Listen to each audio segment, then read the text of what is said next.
Hello everybody, welcome to my channel. My name is Ansley and today we're going to be painting some festive Christmas ornaments. Let's get into it. So as Ansley said, we're going to be painting some Christmas ornaments. This one is super easy as far as the sketch goes because guess what we're going to do for the circles? Ta-da! Oh! Stencils. If you don't have a stencil, you can use just a cup, the base of a round cup, obviously not a wet one like this, to trace on your Christmas ornaments. The nice thing about using a stencil like this one's by Mr. Pen, is that there's different sizes to choose from. And I think we're going to be doing two ornaments, one in front of the other. So let me show you how I'm going to arrange mine. I'm going to have a slightly larger one. We'll use the 2.75 inch circle here. And I'm going to put it kind of a little bit lower on my paper. We'll just carefully trace that on. Then I'm going to take the one that's just a little smaller because I'm going to put it up and behind that first one. And in space, when you're looking at something in space, something that's behind appears smaller to us, right? Now look at how I'm not going to trace this part of the circle. Otherwise, I'd end up making it look like it's overlapping, but I want it to look like it's behind. So I'm going to stop my circle right where the other one is. And ta-da, we have two circles that look like they're one in front of the other. Your turn. So this one first and that one? Yeah, you can do the same size or different sizes. It's up to you. By the way, the paper I'm using today is Strathmore Ready Cut watercolor paper. It's important if you want to have the same effects as what we're going to get today to use high quality cotton watercolor paper. These are really affordable. They come in 5x7 inch sheets, ready to go. Perfect. Those look great. So other things you'll need for this project before we get into the painting are some paper towels, some watercolor brushes. We're using Silver Black Velvet size 8 round brushes. You'll need some water jars and some watercolor paints, hopefully in festive colors. I don't know about you, but I think I definitely want to paint a red ornament. You think that's a good color? And maybe a green one? I know blue is kind of a Christmas color. Oh, totally. You could do a blue one. So we have two different blues on here, a couple of greens, and this is like the perfect Christmas red right here. Oh, and one more thing we're going to want to sketch on, so these look like real ornaments, is just a little top of the ornament. It should look like a little cylinder like that, right there at the top, and it doesn't have to be perfect. But you know, ornaments hang from trees by a little string, so this is where the string is going to attach. Try to put it right at the very center top of each ornament. It's a good thing these are pencils. Yeah. Make sure this one might be a little too far to the left. Your string is going to go straight up to the top of your paper. Nice. Awesome. We can do the strings with pencil or with paint at the end. My paint, by the way, is a set of Rembrandt colors. These are really nice paints, but of course use any paints that you have. I'll leave a link in the description for all the supplies in this video. Now when you're working with pan watercolor paints like this, it's a good idea to spray them with some water first, just to get them ready to go nice and wet. And what we're going to do is take our brush and soak it in water, hopefully clean water. We're going to use something called the wet and wet technique. And what this means is we're going to wet the paper first and drop color inside of the paper. Now, if you leave any little gaps where there's no water, that's going to leave a bright highlight because the paint's not going to flow into it. If you don't feel comfortable just painting around an invisible space, you can draw lightly a little highlight shape on your ornaments. And that's something I'm going to do here, a couple little highlights because I want to leave the white of the paper. So I'm going to be painting with my water all inside of the ornament and around that highlight. This is going to be the trickiest part because you want to make sure that your water stays inside the ornament, inside the lines, okay? So what you can do is make sure you have space. You can actually rotate your paper around to get a good edge on your ornament. And I'll do mine first so you can see what I'm doing here. I'm going to take lots of water so my brush is just sopping wet. And I'm going to paint inside the first ornament with just water. And I want to be able to see it so that I bring the water right up to the edge of the pencil, but not past it. If the paper gets wet past the pencil lines, my paint's all going to flow into that space. So I want to keep the water inside the lines. And don't paint inside that highlight you drew. Okay, so this is carefully coloring. It's almost like coloring with white on white. Kind of tricky, probably the hardest part of this whole project. Just do your best to stay inside those lines. And we want tons of water, so it's like a puddle on the paper. Normally I say don't put puddles on your paper, but for this particular project, we're going to work with a puddle. So even more water, make it just almost like it's a bubble sitting on the surface of the paper. This is too much. No. There's no such thing as too much. And you can turn your paint or turn your paper so you can really get your brush along that edge. Choke up a little closer to the tip of your brush so you get more control. And look at it sideways from side to side so you can see the reflection here, how wet that is and how it's like a bubble of water on the surface. Oh, don't do that one yet. That's okay. Just stop right there. All right, I'm just going to help you with this edge right here. You can see it's not quite wet all the way to the edge, so just a little more water. I know how to remove the water. It's okay. Just leave it. It's going to bleed into there and it'll be nice. Just leave it. Yeah. Now we're going to load up our brush while this is still wet with the first color we want to use, and I want to use green.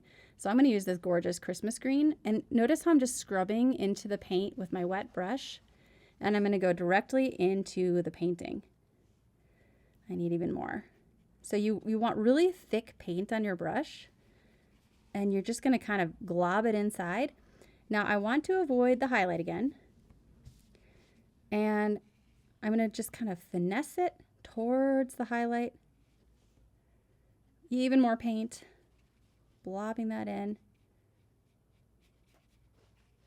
And I'll let it just kind of flow wherever the painting is wet.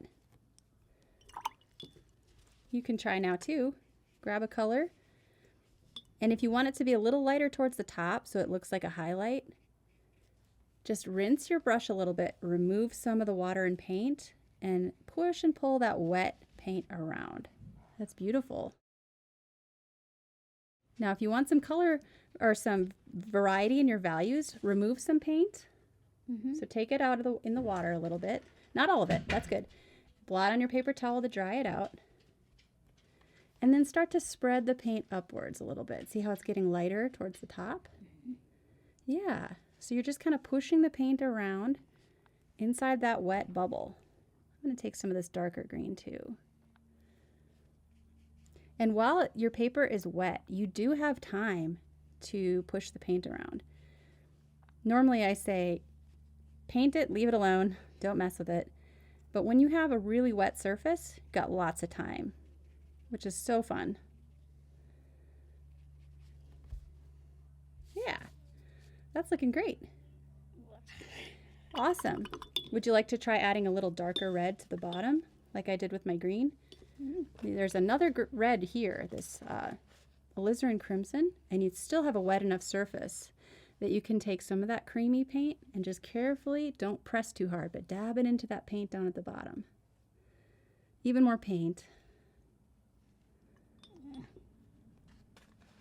No need to dry the brush too much.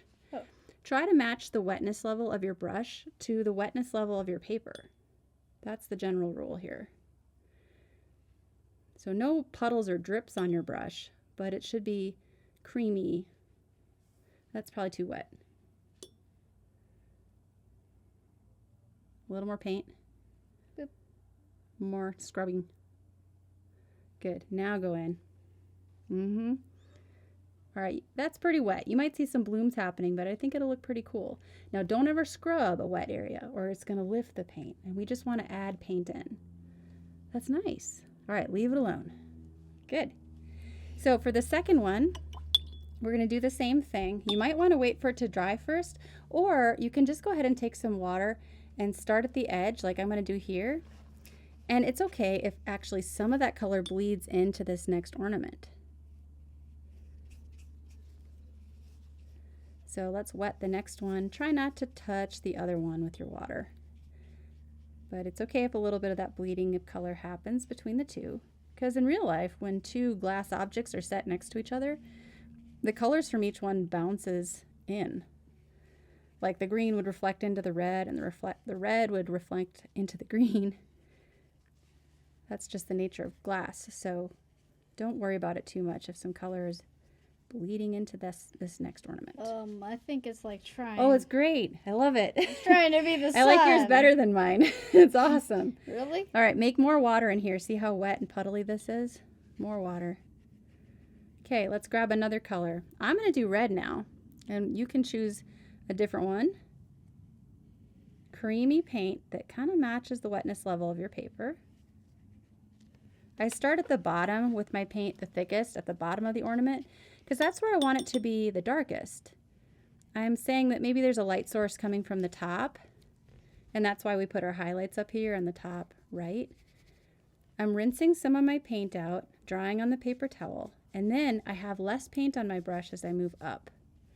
So you start with your thickest paint at the bottom of the ornament and start to thin out your paint as you move up to the top.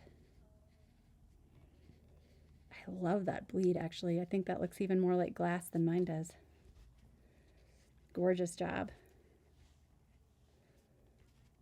So pretty. The green is a little bit weak, so you might want to grab this one too because that one's a little stronger. So yeah, the idea here is just to stay inside your lines as best you can. To be working with a wet enough surface that the paint will just kind of spread and flow beautifully across the paper. I added a bit too much water. No, I love it. More water on this one is good. I feel like mine's drying too fast. I like how much water yours has. And then if you want to go with a darker color at the bottom, a darker green, it'll look even more rounded and spherical.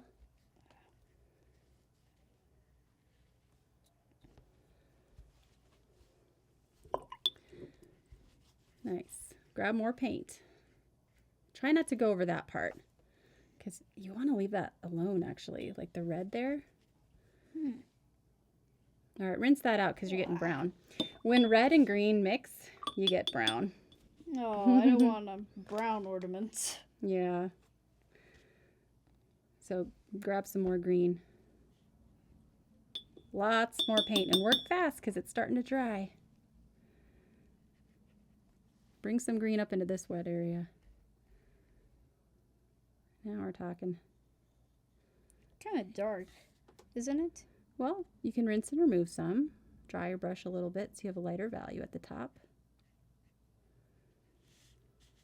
And again, hold your brush. You can even tilt it like this so you can get that edge, or move your painting around so you can get the edge better. Yeah, use that teeny tip of the brush to stay inside your lines. And while it's wet, you can even lift some color back out if you want. If your brush is damp and clean. Don't overwork it. That looks nice. It just kind of looks like the red one. It looks like they're eating each other. Those are the eyes. What we could try would be to lift a highlight back out on this side. Oh, and then get more green. Maybe, but I really liked that red bleed. I think it looked cool. And you don't want to overwork it too much. Add a tiny bit of green around there. You could try it, but it's really wet right now, so you need more pigment, less water. So pulling out of the palette. And we want to just redefine this edge right here, right? So that it doesn't look like the ornament's getting eaten. So use creamy paint. This? Mm-hmm. And just redraw that edge, the edge where the pencil is. Yeah. Now we're talking. Yeah. Yes, nice. Not bad at all.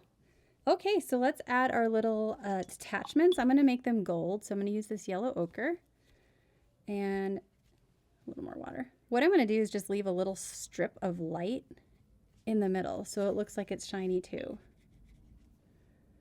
So I'm just kind of painting around a vertical spot that's white of the paper, like that. Remember how to hold your brush though, so you get the best control. Keep it real close to the tip when you're working tiny like this. And try not to drag your hand. You gonna leave a shine? Yeah, duh. Yeah, good. All right, you might need a little more paint before doing the next one. It's looking like it's drying out on the brush.